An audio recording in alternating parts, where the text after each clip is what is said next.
Billy McGuiggan is the preacher of the 3 Chopped Road Church of Christ in Richmond, Virginia, and they love him there. They're always worried when he goes to speak somewhere else that somebody will keep him, but we'll try to send you back. Billy moved from Northern Ireland to the United States to attend the AIM program here. He would later graduate from Sunset.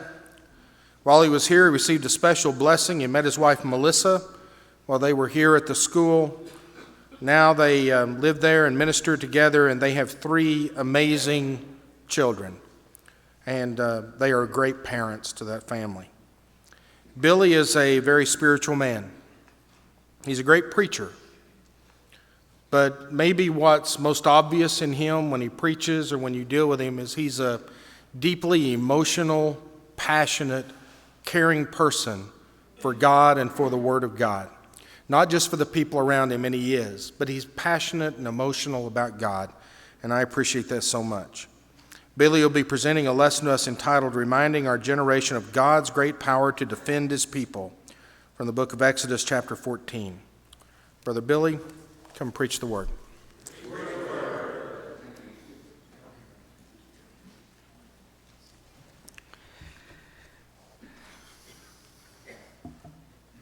Hello. I'm thankful for this opportunity. I don't have a phone to say in about 20 minutes, oh, I'm just starting. If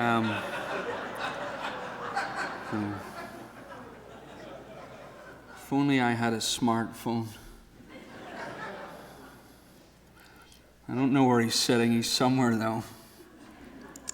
So I'd like to take a little moment to remind you of who our God is.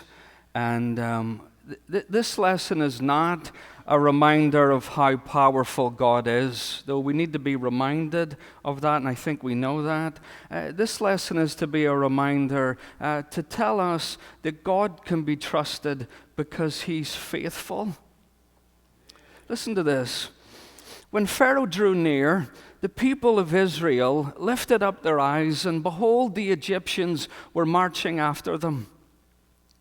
And they feared greatly. And the people of Israel cried out to the Lord. They said to Moses, "Is it because there are no graves in Egypt that you have taken us away to die in the wilderness? What have you done to us in bringing us out of Egypt? Is not this what we said when said to you in Egypt, 'Leave us alone that we may serve the Egyptians'? For it would have been better for us to serve the Egyptians than to die in the wilderness." And Moses said to the people, "Fear not. Stand firm and see the salvation of the Lord, which He will work for you today." Now listen to this. You know this, but listen to this. "For the Egyptians whom you see today, you shall never see again. The Lord will fight for you, and you have only to be silent." I know you know this, but I feel the need to say this anyway. The book of Exodus is not about Israel. The book of Exodus is not about Moses. The book of Exodus is not about Egypt or Pharaoh. And this section that I think you're familiar with is not about how big God's muscles are. No, I'm sure He's got big muscles. And He's not declaring to be the heavyweight champion of the world and He's going to punch out Pharaoh. This section is about this. God is faithful. God is faithful, and that's what I want to remind you of in this lesson. So the story of Israel's deliverance out of Egypt and out of the slavery is meant to tell us something about God. It's meant to tell us something about God. While Israel's suffering in slavery and their deliverance and through the 10 plagues, it is an important part of the book of Exodus. The real storyline is this: Yahweh, the I Am, the declaration that Yahweh, the I Am, is the one true God. That's what this is about. And the God of Abraham, Isaac, and Jacob is a covenant-making and a covenant-keeping God. And the powerful nation of Egypt isn't going to stop God from getting his people back close to him again. And then God is going to glorify his name on all the earth. And he'll use Pharaoh, and he'll use the Exodus in order to send a clear message. See, Israel and Pharaoh and Exodus are the canvas upon which God will display his glory. Listen to this passage. Say therefore to the people of Israel, I am the Lord, and I will bring you out from under the burdens of the Egyptians, and I will deliver you from slavery to them, and I will redeem you with an outstretched arm and with a great act of judgment. I will take you to be my people, and I will be your God, and you shall know that I am the Lord your God, who has brought you out from under the burdens of the Egyptian. You see, God intends to deliver his people, not only to relieve them from the injustice of the slavery, but also to make his name known in the world. You're familiar with all the Exodus story, I'm sure. But in Exodus 1, chapter 1 through chapter 6, we see a God who hears.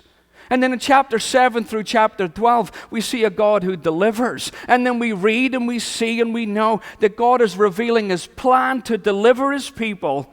And then we marvel at God's ability to powerfully and faithfully and lovingly rescue his people through the 10 plagues that were going up against the gods of Egypt, as you know.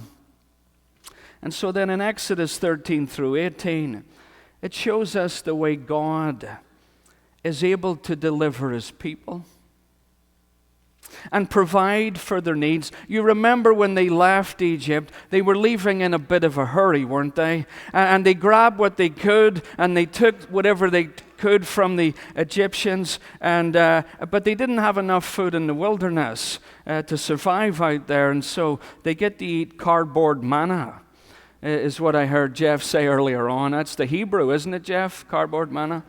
And well, you have to know the text, right, to get that out of it, right? What translation do you read? So, if Jeff said it, it's right. That's all I know. So God aims to teach his people through this. They don't have enough. They're going into the wilderness, and they're going to head to the promised land a couple of years later after that. But God wants to teach them this lesson. A God who delivers is a God who's going to provide, because he's a God who is faithful.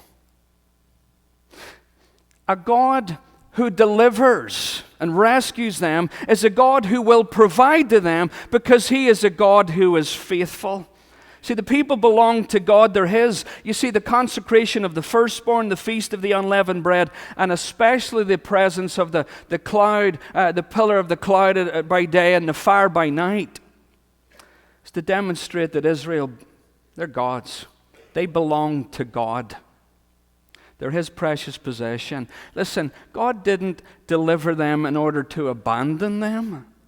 He didn't redeem them only to desert them. God was going to provide for them, for we heard he's a loving God. Though we at times can struggle at times, and we need to be reminded, and that's why we're being reminded here, that God provides, doesn't he? And it's not always the easiest lesson to learn. It's good when we've got it and we've got enough, but when it starts getting a little bit thin, we're thinking, is God going to provide? Is he going to deliver? And even though Israel had witnessed the greatest deliverance in human history up to that point, they'll still struggle with fear when they see the Egyptians coming, which will mess up their faith, won't it? And see, the dust of Egypt hasn't even got off their sandals yet. And they're going to have a test right beside the Red Sea. And they're going to be questioning, can God really be trusted? Is what they're thinking. I would think. I wasn't there. But will he really take care of us? Will He really provide for us? Is He really going to help us? Will He really do what He said He was going to do? Are we really going to a land of promise? As they see the Egyptians coming toward them. See, my guess is you can relate to some of those thoughts or maybe even questions, because I can. Even though you've seen and I've seen God providing Himself to us and providing for us over and over and over again, even though God has done things in my life that I wouldn't even dreamed of and didn't even see coming, it's still easy to think, is He going to do it again? Will He provide again? Is He going to do it again? And there are times where I need to, and maybe you need to as well, but I need to be reminded of this. Fear not. Stand still and see the salvation of the Lord. So I'm asking you not to stand, but to sit at the Red Sea and be reminded of who our God is. And not just remind ourselves, but remind the generation and the next generation and the next generation that our God is in control. Our God is a God who's in control, and that's what we need to remind ourselves, this generation, and any other generation we can talk to. You see, this first lesson, I think, from the text is simple. It's important that Israel needs to be reminded that their steps, or we need to be reminded, their steps and our steps are ordered by God. He's took us out of the darkness. He's brought us into the kingdom, and He's taking us somewhere, isn't He? God's taking us somewhere, and He's doing it, and we're following along after Him as best that we're able to. And with Israel, it was the same way. Their steps were ordered by God. There's no mistakes. There's no coincidence. Even the difficult things and circumstances and trials that they're facing, it's all a part of God's overall plan. And so in chapter 13, Israel was left on the edge of the wilderness. We see that in chapter 13, verse 20. And the presence of God is seen in the cloud and in the fire. We know that, yes. But in chapter 14, we see God redirect their path. And they may not have been in a great place to defend themselves. You know that in that area, and at the beginning of Exodus chapter 14, they're in a spot, it's kind of open, and they may not have been in a really good spot to defend themselves. Their military people might have said something like, actually over here might be a better place, but know this, they were where God wanted them to be. And know this, Pharaoh is being set up. They might have been done with Pharaoh. God wasn't done with Pharaoh yet. He gave him the 10 plagues, death of the firstborn and all that. God wasn't finished with Pharaoh. He wasn't done with Pharaoh. They might have been done. Israel might have been done. But not God. Not God. And I will harden Pharaoh's heart, and he will pursue them, and I will get glory over Pharaoh and all his hosts. And the Egyptians shall know that I am the Lord. And they did so. You know what's comforting about Exodus 14? I didn't say comfortable. Okay? I said comforting. You know what's comforting about Exodus 14? Not comfortable. It's really helpful to know that even in the most difficult places where God brings us and the trials and all the paths He takes us on to take us where He wants to take us, God is there. And there's divine purposes behind them. In other words, God is at work and always at work in our lives, even in the situations where we think, God, this is too difficult for us. I can't handle this. My faith, I just can't do it. I'm struggling to believe here. And God's saying, it's okay. I've got you. I've got you. Just hang on. It's okay. I'm going to bring you through. Has anyone in this room ever felt that way? I can't handle this. And then God would whisper or maybe even shout, I've got you. It's okay. You can trust me. See, we know this. He didn't rescue us from sin. He didn't bring us out of darkness. He didn't bring us into the kingdom of God to leave us alone and be helpless and hopeless. Because our God is in control. And you may not understand. And we may not understand where God has us right now or has you right now. And it may be challenging to your faith. But even though you know you're not in control, be at peace. For you know your God is. Your God is in control. And even though I say that, and even though you know that, I look in Exodus 14, 5 through 12, and I see how quickly Israel grabs on to fear. And sometimes we do that.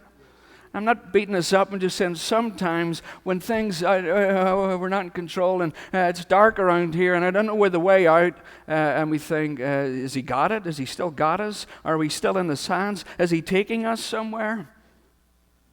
And we can grab on to fear, which will then quickly compromise the faith that we have, even though we know better, even though we've seen God work what he does, and we've seen what God can do. Now I better start the sermon. Where's the clock? Better start the sermon.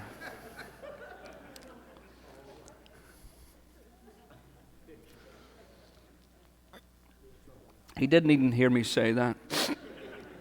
Where was I? Who are you people? Isn't that what he does?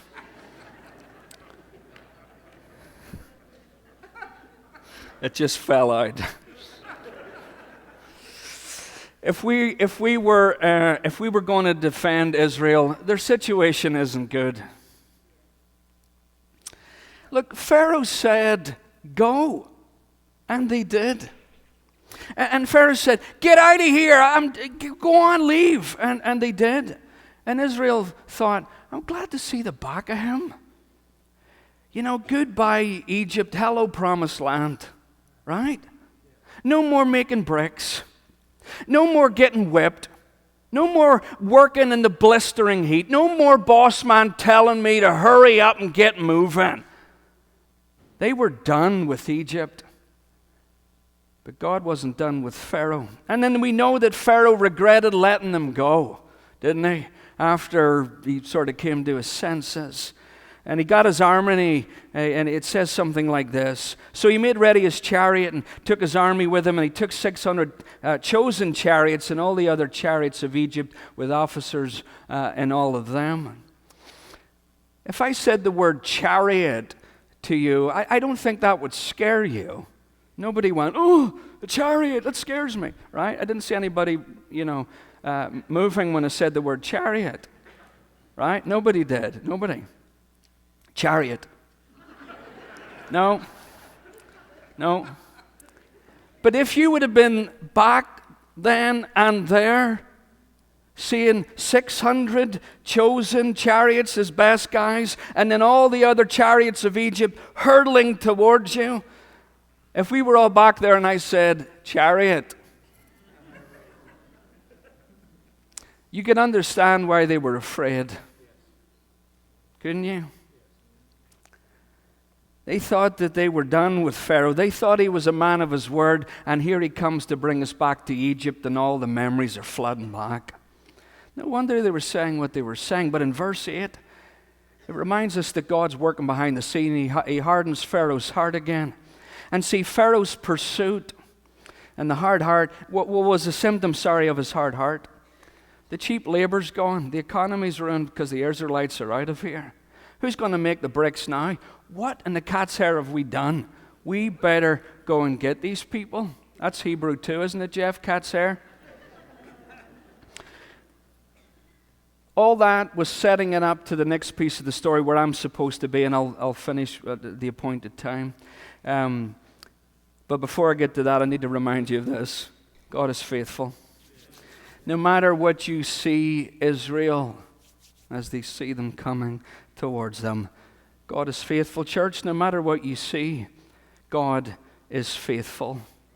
When Pharaoh drew near, the people of Israel lifted up their eyes, and behold, the Egyptians were marching after them, and they feared greatly. When was the last time you feared greatly? And the people of Israel cried out to the Lord. Verse 10 speaks to us as a reminder. You know, the Exodus is about God responding to the cries of his people, isn't that right? But we're also reminded of the way God's people forgot how responsive God is.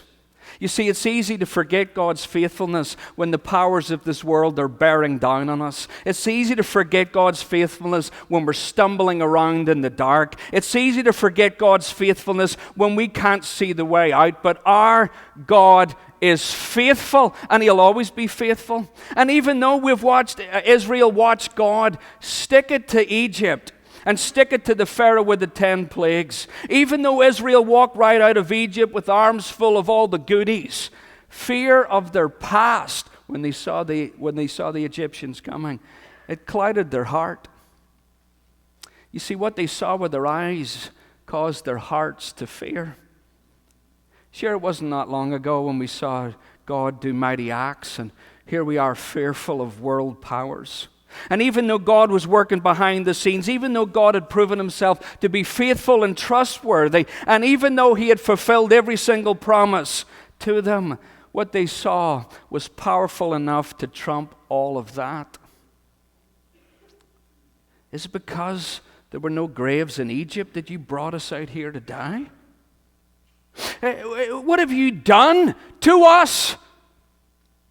Why did you bring us here? It's your fault. Is this not what we said to you back in Egypt? Leave us alone that we'll serve these people. You see, these statements are made by people who are afraid.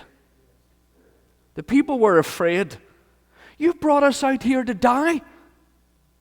I know we had it bad back there, but we'd like to go back there and live. We don't want to die out here. And they forgot God's faithfulness and his power and his love for them and the commitment he made. Said, they're my people, I'm going to get them. But before we're too hard on the Israelites, consider this. Consider this. How much disappointment does it take for us to be unhappy with our circumstances before we start complaining and believing that God may not be faithful anymore? How much disappointment, because the Israelites are going through it, it's so bad. How much disappointment does it take for us to be unhappy with the circumstances before we start complaining and stop believing in God's faithfulness? Just something for you to consider. For I'm sure there have been times in your life that you have been stuck in one place because of fear. Can't move. I don't know where to go. I'm too afraid because if I do this, it may not work out. And then we're stuck. I've felt that before. You see, and then I was taught by my mentor, Mike, who might be watching.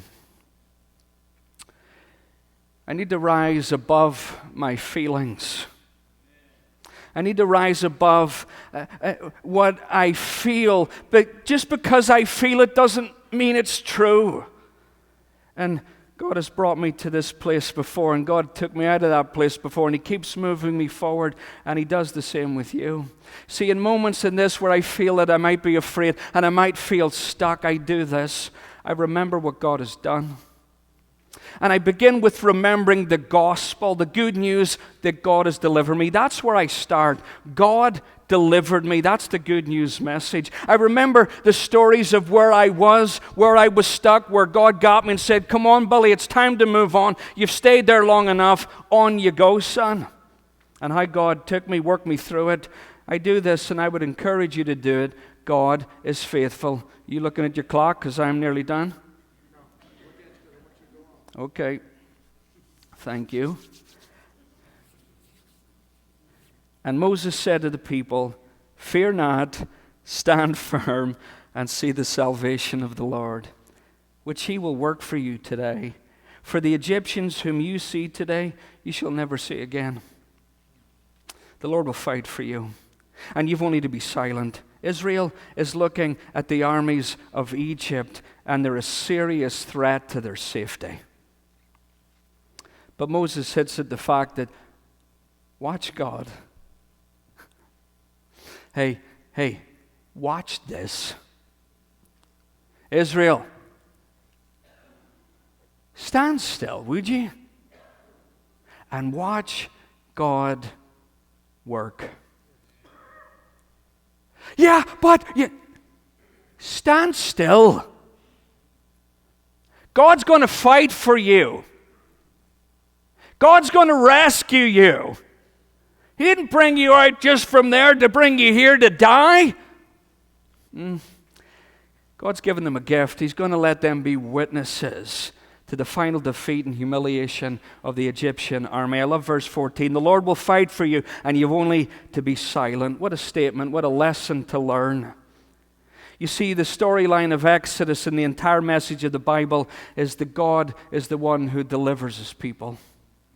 And in other words, God is the one who fights for us, not just because he's got bigger muscles than Pharaoh, not because he's more powerful, and he is, we know that. It's because he is faithful to his people. And the amazing story of the Bible is that God rescues people who couldn't rescue themselves. Against impossible odds in a situation that looked hopeless, God breaks in and rescues and saves. And we see that in the Exodus story, but we see it most clearly displayed at the cross and on the cross, don't we? The Bible paints a dark and hopeless picture of the condition of humanity. We're unable to save ourselves. We're unable to save ourselves from ourselves. And we're powerless to change our spiritual condition until God steps in and rescues us. You know this passage, and I'm nearly done. Colossians 2:13 through 15 links our condition with God's deliverance. And you who were dead in your trespasses and the uncircumcision of your flesh, God made alive together with him, having forgiven us all our trespasses by canceling the record of debt that stood against us with its legal demands. This he set aside, nailing it to the cross. Isn't this a great picture? He disarmed the rulers and authorities and put them to open shame by triumphing over them in him. You see, the hope of the gospel is this, that Jesus was able to fight my battle. Jesus was able to fight my battle. And what is my role in it? I would love to say stand still. But my role is to receive his sacrifice and trust him. My role is to put my hope in God's ability to be God. Let him be God. For all of us, that begins at our conversion and goes and works through every area of our lives. It's the hope, and Jeff touched on this, it's the hope of Romans 8:31 through 32 that reminds us of who our God is. You could quote it, I'm sure. What shall we say then to these things? If God is for us. Yes. Is God for us? If God is for us, who can be against us? Not Pharaoh and Egypt. They're not going to do anything. He who did not spare his own son, but give him up for us all, how will he not also with him graciously give us all things? Here's Exodus 14 and Romans 8 in the Bible to help us and remind us that what we see with our eyes sometimes leads to fear, which can then tempt us to question, do we really believe that God's faithful? Do we really believe he's going to deliver us? Do we really believe he's going to provide for us? That can happen. But God calls us to trust him, and we can because our God is a faithful God. And as you know, he tells us that we live by faith, not by sight. So in Exodus 14,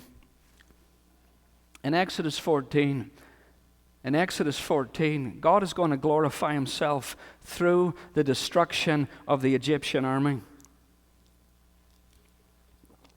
But he's also going to glorify himself through his worthiness to be trusted. And God is declaring his power and his grace to the world through this moment. You see, the Red Sea crossing will become a defining moment in Israel's history, almost as significant as the cross and the resurrection of Jesus in the New Testament. And this Exodus moment, like the cross, is meant for God's people to be reminded that in the midst of their greatest fears, God is faithful.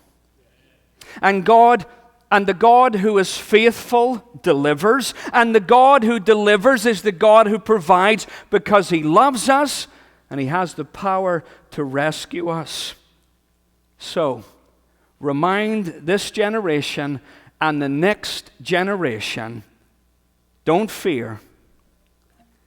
Stand still and see the salvation of the Lord again. God bless you.